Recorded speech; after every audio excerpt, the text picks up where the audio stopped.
Hi, everyone, and welcome to week 2 of our Lost Generation course. This week, you are going to be starting the book Winesburg, Ohio, which is a book of sort of related short stories written by Sherwood Anderson.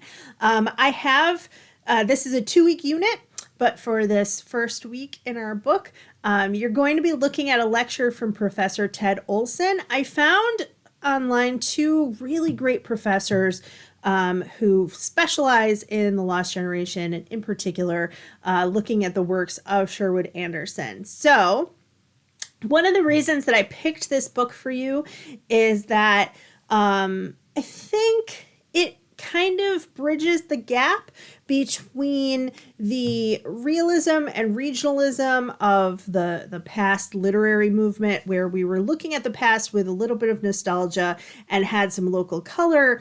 And Anderson takes that to a different level. So we're looking at these little vignettes, these little short stories of people in this town.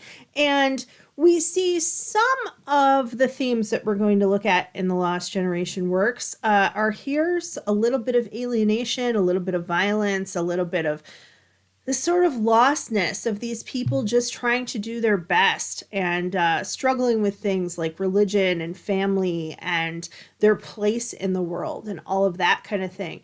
And he starts off with this Book of the Grotesque, which is a sort of a almost essay in a way. And then we move into all of these short stories of all these people in this town. So to me, he's almost saying, like, most of our other writers are writing about New York and Hollywood and Paris and Italy. And Sherwood Anderson had a job, a fairly respectable job, and quit his job and kind of left the life that he knew behind, that was this kind of small town American life, to try to pursue writing. And whether that was an artistic decision or a selfish one, or maybe both, I'll leave up to you.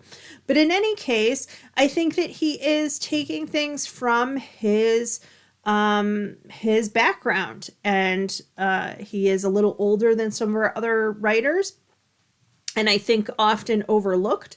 But he had quite an influence on the things that they would write later, where, in my opinion, they take a lot of these same themes and kind of place more emphasis on them and show us really the dirt and the grime of life.